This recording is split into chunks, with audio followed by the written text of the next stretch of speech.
Hello friends, welcome to Deepa's ಅಭಿರುಚಿ ಸೊಬಗು. Friends, ಇದು ನನ್ನ ಮೊದಲನೇ ವಿಡಿಯೋ. ಹಾಗಾಗಿ ನಾನು ಏನಾದರೂ ಸಿಹಿ ಮಾಡೋದ್ರಿಂದ ಶುರು ಮಾಡೋಣ ಅಂದ್ಕೊಂಡು ಶಾವಿಗೆ ಪಾಯಸ ಮಾಡ್ತಿದ್ದೀನಿ. ನೋಡಿ, ಯಾರೆಲ್ಲ ನನ್ನ ಚಾನೆಲ್ ನೋಡ್ತಿದ್ದಾರೆ ಸೊ ಪ್ಲೀಸ್ ಸಬ್ಸ್ಕ್ರೈಬ್ ಮಾಡ್ಕೊಳ್ಳಿ ಮತ್ತು ಸಪೋರ್ಟ್ ಮಾಡಿ. ಫ್ರೆಂಡ್ಸ್, ಈ ಪಾಯಸ ಮಾಡೋಕ್ಕೆ ನಾನಿಲ್ಲಿ 1 ಗ್ಲಾಸ್ನಷ್ಟು ಕಾಯಿಸಿಟ್ಕೊಂಡಿರೋ ಹಾಲು, ಹಾಗೆ ನಾನು 1 ಕಪ್ನಲ್ಲಿ ಸಕ್ಕರೆ, ಮತ್ತೊಂದು ಕಪ್ನಲ್ಲಿ ನಾನು ರೋಸ್ಟೆಡ್ ಶಾವಿಗೆ ತೊಗೊಂಡಿದ್ದೀನಿ. ಮತ್ತು ನಾನಿಲ್ಲಿ ಗೋಡಂಬಿ, ದ್ರಾಕ್ಷಿ, ಬಾದಾಮಿ ಹಾಗೆ 1-2 ಟೇಬಲ್ ಸ್ಪೂನಷ್ಟು ತುಪ್ಪ ಕೂಡ ತೊಗೊಂಡಿದ್ದೀನಿ. ಫ್ರೆಂಡ್ಸ್, ನಾನಿಲ್ಲಿ ಒಂದು ಪಾತ್ರೆಗೆ ಸಕ್ಕರೆ ಹಾಕ್ಕೊಂಡು ನಾನು 1-2 ಕಪ್ಪಷ್ಟು ನೀರು ಸೇರಿಸ್ಕೊಂಡು ಸ್ಟವ್ ಆನ್ ಮಾಡಿಕೊಂಡು ಈ ಸಕ್ಕರೆ ಕರಗೋದಕ್ಕೆ ಇಟ್ಟಿದ್ದೀನಿ.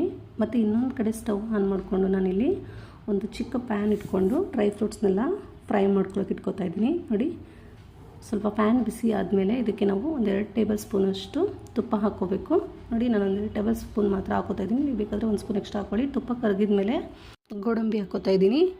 ನೋಡಿ, ಗೋಡಂಬಿ ಸ್ವಲ್ಪ ಬಿಸಿ ಆದಮೇಲೆ ಅದಕ್ಕೆ ನಾನು ಚಿಕ್ಕದಾಗಿ ಕಟ್ ಮಾಡಿ ಇಟ್ಕೊಂಡಿರೋಂಥ ಬಾದಾಮಿ ಕೂಡ ಹಾಕ್ತಾಯಿದ್ದೀನಿ. ನೋಡಿ, ಇದನ್ನು ಇವಾಗ ಚೆನ್ನಾಗಿ ಸ್ವಲ್ಪ ಹುರ್ಕೋಬೇಕು. ನೋಡಿ, ಸ್ವಲ್ಪ ಕಲರ್ ಚೇಂಜ್ ಆಗೋವರೆಗೂ ಸ್ವಲ್ಪ ಹುರ್ಕೋಬೇಕಾಗುತ್ತೆ. ತುಂಬ ಗೋಲ್ಡನ್ ಕಲರ್ ಬರೋವರೆಗೂ ಅಲ್ಲ, ಸ್ವಲ್ಪ ಲೈಟಾಗಿ ಕಲರ್ ಚೇಂಜ್ ಆಗುತ್ತಲ್ಲ ಅಲ್ಲಿವರೆಗೂ ಹುರ್ಕೊಂಡು ಇದಕ್ಕೆ ನಾವು ಇವಾಗ ದ್ರಾಕ್ಷಿ ಹಾಕ್ಕೋಬೇಕು. ನೋಡಿ, ನಾನು ದ್ರಾಕ್ಷಿ ಹಾಕ್ಕೋತಾ ಇದ್ದೀನಿ. ದ್ರಾಕ್ಷಿ ಹಾಕ್ಕೊಂಡ್ಮೇಲೆ ಅದನ್ನು ಸ್ವಲ್ಪ ಚೆನ್ನಾಗಿ ಫ್ರೈ ಮಾಡಬೇಕು. ಫ್ರೈ ಆದ ನಂತರ ನಾನು ಇದನ್ನು ಪಕ್ಕಕ್ಕೆ ಎತ್ತಿಟ್ಕೊತಾ ಇದ್ದೀನಿ ಸ್ಟವ್ ಆಫ್ ಮಾಡಿಕೊಂಡು. ಮತ್ತು ನಾನಿಲ್ಲಿ ಸಕ್ಕರೆನ ಕರ್ಗೋಕೆ ಇಟ್ಟಿದ್ನಲ್ಲ ಅದನ್ನು ನಾನು ಇವಾಗ ಒಂದು ಪ್ಯಾನ್ಗೆ ಶೋಧಿಸ್ಕೊತಾ ಇದ್ದೀನಿ. ಸ್ಟವ್ ಮೇಲೆ ನಾನು ಯಾವ ಪಾತ್ರೆಯಲ್ಲಿ ನಾನು ಪಾಯಸ ಮಾಡಬೇಕು ಅಂತ ಎತ್ತಿಟ್ಕೊಂಡಿದ್ದೀನೋ ಆ ಒಂದು ಪ್ಯಾನ್ಗೆ ನಾನಿಲ್ಲಿ ಸಕ್ಕರೆ ನೀರನ್ನ ಶೋಧಿಸ್ಕೊತಾ ಇದ್ದೀನಿ. ನೋಡಿ, ಚೆನ್ನಾಗಿ ಶೋಧಿಸ್ಕೋಬೇಕು. ನೀರು ಒಂದು ಕುದಿ ಬಂದ ನಂತರ ನಾನು ಇದಕ್ಕೆ ಏನು ಶಾವಿಗೆ ಎತ್ತಿಟ್ಕೊಂಡಿದ್ದೆ 1 ಕಪ್ಪಲ್ಲಿ ಆ ಶಾವಿಗೆನ ಸೇರಿಸ್ತಾ ಇದ್ದೀನಿ. ನೀವು ಬೇಕಿದ್ರೆ ಹಸಿ ಶಾವಿಗೆ ಯೂಸ್ ಮಾಡ್ತಿದ್ದೀರಾ ಅಂತಿದ್ರೆ ನೀವು ತುಪ್ಪದಲ್ಲಿ ಅದನ್ನು ಚೆನ್ನಾಗಿ ರೋಸ್ಟ್ ಮಾಡಿ ಆಮೇಲೆ ಹಾಕ್ಕೋಬೇಕಾಗುತ್ತೆ. ನಾನು ರೋಸ್ಟೆಡ್ ತೊಗೊಂಡಿರೋದ್ರಿಂದ ಹಾಗೆ ಅದನ್ನು ಹಾಕೋತಾ ಇದ್ದೀನಿ. ನೋಡಿ ಫ್ರೆಂಡ್ಸ್, ಇವಾಗ ಈ ಶಾವಿಗೆ ಚೆನ್ನಾಗಿ ಕುದಿಬೇಕು, ಚೆನ್ನಾಗಿ ಬೇಯಬೇಕು. ಅಂದರೆ ಒಂದು ಅರ್ಧದಷ್ಟು ನಮಗೆ ಬೆಂದ ನಂತರ ನಾವು ಇದಕ್ಕೆ ಹಾಲನ್ನ ಸೇರಿಸ್ಕೋಬೇಕಾಗುತ್ತೆ. ನೋಡಿ, ಕುದೀತಾ ಇದೆ. ನಮಗೆ ಈ ಥರ ಒಂದು ಅರ್ಧದಷ್ಟು ಬೆಂದ ನಂತರ ನಾವು ಇದಕ್ಕೆ ಹಾಲನ್ನ ಹಾಕೋತಾ ಇದ್ದೀನಿ. ನೋಡಿ, ಇವಾಗ ನಾನು ಎತ್ತಿಟ್ಕೊಂಡಿದ್ನಲ್ಲ 1 ಗ್ಲಾಸ್ ಹಾಲು, ಆ ಹಾಲನ್ನ ಹಾಕೋತಾ ಇದ್ದೀನಿ. ನೋಡಿ, ಹೀಗೆ ಚೆನ್ನಾಗಿ ತಿರುಗಿಸ್ಕೊಂಡು 1 ನಿಮಿಷ ನಾವು ಅದನ್ನು ಚೆನ್ನಾಗಿ ಕುದಿ ಬರುವವರೆಗೂ ಕುದಿಯೋಕ್ಕೆ ಬಿಡಬೇಕು.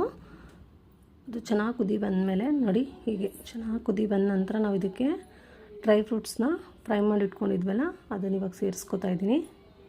ನೋಡಿ, ಹೀಗೆ ಡ್ರೈ ಫ್ರೂಟ್ಸ್ನೆಲ್ಲ ಹಾಕ್ಕೊಂಡು ಸ್ವಲ್ಪ ಅದಕ್ಕೆ ನಾನು ಪಾಯಸದ ಹಾಲನ್ನ ತೆಗೆದುಬಿಟ್ಟು ಚೆನ್ನಾಗಿ ಅಲ್ಲಾಡಿಸ್ಕೊಂಡು ಹಾಕ್ಕೊಂಡಿದ್ದೀನಿ. ಇವಾಗ ನಾನು ಇದಕ್ಕೆ ಏಲಕ್ಕಿ 2 ಏಲಕ್ಕಿ ತೊಗೊಂಡಿದ್ದೆ, ಅದನ್ನು ಪುಡಿ ಮಾಡಿಕೊಂಡು ಸೇರಿಸ್ತಾ ಇದ್ದೀನಿ. ಫ್ರೆಂಡ್ಸ್, ಏಲಕ್ಕಿನ ನಾವು ಲಾಸ್ಟಲ್ಲಿ ಸೇರಿಸೋದ್ರಿಂದ ನಮಗೆ ಪಾಯಸದಲ್ಲಿ ಏಲಕ್ಕಿ ಫ್ಲೇವರ್ ತುಂಬ ಚೆನ್ನಾಗಿರುತ್ತೆ.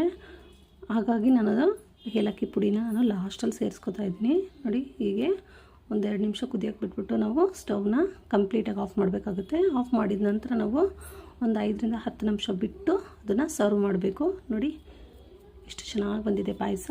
ಶಾವಿಗೆ ಕೂಡ ಬಿಡಿ ಬಿಡಿ ಆಗಿದೆ. ನೋಡಿ, ಎಷ್ಟು ಚೆನ್ನಾಗಿ ಬಂದಿದೆ, ತುಂಬ ಚೆನ್ನಾಗಿ ಬಂದಿದೆ ಫ್ರೆಂಡ್ಸ್. ನೋಡಿ, ಇದು ಎಷ್ಟೊತ್ತಿಟ್ಟರೂ ಕೂಡ ಗಟ್ಟಿ ಆಗಲ್ಲ. ನೋಡಿದ್ರಲ್ಲ ಫ್ರೆಂಡ್ಸ್, ತುಂಬ ಸುಲಭವಾಗಿ ತುಂಬ ಟೇಸ್ಟಿಯಾಗಿ ಶಾವಿಗೆ ಪಾಯಸನ ಹೇಗೆ ಮಾಡೋದು ಅಂತ ನೀವು ಕೂಡ ನಿಮ್ಮ ಮನೆಯಲ್ಲಿ ಒಂದು ಸಲ ಟ್ರೈ ಮಾಡಿ ಹೇಗೆ ಬಂತು ಅಂತ ನಮಗೆ ಕಮೆಂಟ್ ಮಾಡಿ. ಈ ವಿಡಿಯೋ ನಿಮ್ಗೆ ಇಷ್ಟ ಆಗಿದ್ದರೆ ಲೈಕ್ ಮಾಡಿ, ಫ್ಯಾಮಿಲಿ ಫ್ರೆಂಡ್ಸ್ಗೆ ಶೇರ್ ಮಾಡಿ, ಮತ್ತು ನಮ್ಮ ಚಾನಲ್ಗೆ ಸಬ್ಸ್ಕ್ರೈಬ್ ಮಾಡ್ಕೊಳ್ಳೋದನ್ನು ಮರಿಬೇಡಿ. ಸಬ್ಸ್ಕ್ರೈಬ್ ಮಾಡ್ಕೊಳ್ಳಿ, ಪಕ್ಕದಲ್ಲಿರೋ ಬೆಲ್ ಐಕನ್ನ ಕ್ಲಿಕ್ ಮಾಡಿ. Thank you for watching.